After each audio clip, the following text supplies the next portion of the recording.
this is part 14 of A Link Between Worlds, and finally we got the intro right. Yeah, we said walk through or let's play or whatever the heck we're doing. We also said the right part number. Yeah, yes, as we did not do previously. But as you can see in this part, we'll be going through the House of Gales. The first part of it. The first part of House of Gales. And just, like, we kind of got a little bit excited at the end of the last part. Did. Like, a little ahead of ourselves. We kind of spoiled it a little bit, but, just kind of going back to that. Our favorite dungeon in Hyrule, and just a very strong dungeon overall in this game. And I think part of the reason it did appeal so much is because it's something that was different from Link to the Past. Agreed. Obviously, we've hit on a lot of things that were similar between these two games. In different location. In different location, yeah. Different theme, different location. And by theme, I mean, like, style. It wasn't a desert one like it was in... Link to the Past. Well, I was just worried because, like, the first time playing this game, I was like, are they going to mix up, like, any of this game at all? Are we going to get, like, all the exact same dungeons? And then you get here, and it's like a breath of fresh air. Yeah, and it's like, as much as we love the nostalgia and all the little throwbacks to Link to the Past, it's nice that at least starting with this dungeon, they do mix them up, at least somewhat, especially once we get to Lorule. And I'm always a fan of wind dungeons. I don't know why. Maybe it's the fact that we've not gotten a lot of them. There's very few, all in all. Like, it's like one of those things, like, if you don't get a lot of something, you, like, enjoy it more. Like, I don't know, drinking beer, maybe. Wait, we get a lot of that. Yeah, but, like, I'm trying to say, like, in a week where you might only get to drink, like, once, you enjoy it more. Then when Saturday rolls around, you're pretty happy. Yeah, so that's kind of how I was going with that. And we really don't get a lot of wind-based dungeons throughout any of the Zelda games. Well, we don't get a lot of them in 2D. The only thing I can think of is Palace of Winds. Yeah, back in Minish Cap. And if you count Fortress of Winds, but that really that was wind in name only, like we said before. So, Monster Guts. I'm glad that we both blanked. I know we both had a brain fart. Right? Like, we love this dungeon, but we have nothing to talk about. Well, I think it's one of those points where, like, I think you're going and you don't go, and then we both lose each other. So exactly, we have a few of those moments. Like this. Yeah, okay, it's twice now.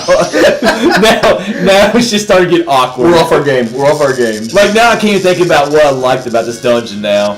I think I've already said everything I like. Yeah, I mean, that's true. There's really not a lot to it, but no. I mean, I think also one thing we might not be thinking about is that we also get to use the Tornado Rod, which is a new item. It's like, we got a new dungeon right here. Not a new dungeon, but like, new concept dungeon, which I did not expect in a 2D game, but we're also using a new item in the Tornado Rod. So and that's what I had mentioned, like, introduce a lot of new from Link to the Past. I like the way the ways they found to use the Tornado Rod. Like, a couple rooms ago, we were fighting those, what are the enemies with the flames around the fire bubbles. Fire bubbles, thank you. I was sitting blanking. That's the entire part. But the fire bubbles, like using the Tornado Rod to put out the fire that's around them before you can attack them, I thought was a really good usage of it. You'll see us use the Tornado Rod to put out fires in several different spots throughout this dungeon. Now those electric bars, what is it, Baris? Baris? Yeah, I hate those things, man. Because you can sit there by Bari and just sit there okay, he's not going to you go electrify. You never know. And then as soon as you swing, he's going to electrify. That's why when you were riding one of the platforms a moment ago, I thought you were going to ride right into it. I hate this room right here, man. Like when I was practicing this dungeon, I was like, okay, I'll nail it this time. And then I knew as soon as I started recording, I would drop down, and those rats would hit me. This is one of the very few places in the entire game, though, that it's like you have a tiny little platform to walk across there. And you'll see us do it once later. It would have been better if it was over a higher platform. Yeah. We'll be going outside later on, and maybe if you could have put that little walkway over a higher area, that would just be would have edged a little bit more to it. It's like walking a tight wire. Man, that treasure chest right there is one of the easiest treasure chests to get in the game. Yeah. I could not figure it out the first time for the life of me.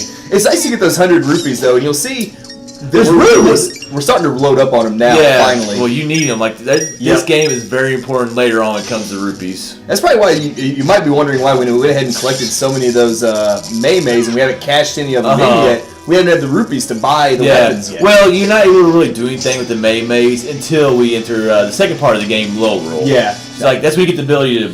We'll talk about when we get there. I really liked it. This was a nice throwback. I can't talk. I'm putting the wrong emphasis on the wrong syllable here. But did you just say slobble? Nice. I like the throwback, almost like Wind Waker. Improv. Good job there, Ed. I like how they have the fans on the ground that shoot you up to the next level. Agreed. It reminded me, of course, of the Wind Temple with that huge central fan in Wind Waker. Oh, I love that.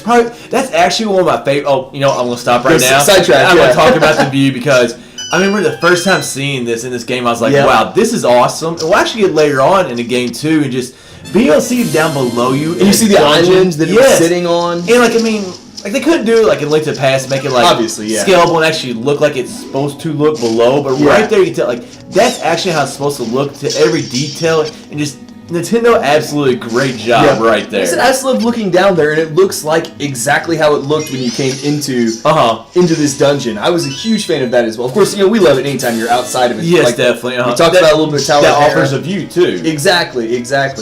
I really loved how they incorporated the the fans with the tornado rod together. It reminded me very much of like using the Rock's Cape with the fans. Oh, and House of Winds. Yes, a very good point. And then also using the leaf with fans. The Deku Leaf in Wind Waker. Yeah, I just thought it was really cool to have that ability to like shoot you across maps or shoot you up to the next level. I was a big fan of that. I just like the tornado rod. Yeah, for some reason, like I just found that, and now it could be the wind. And using the wind like to kind of ride it, I guess you could say. But I just thought the tornado rod was a very fun item in this game. And part of it is, again, something new. Now, where in the world are all these fires coming from? I have no idea. Like, they're just like random burning fires. Now, I guess the rock is on fire somehow. I guess if you think about it, like when you're trying to light a fire, you blow on it to like kind of get to go. So maybe the wind is like, I don't know. Maybe there's like a little flicker of fire, and the wind is just making this place light up. I don't know. Making these stone floors light up. But anyways, this will go ahead and wrap up part 14 of A Link Between Worlds.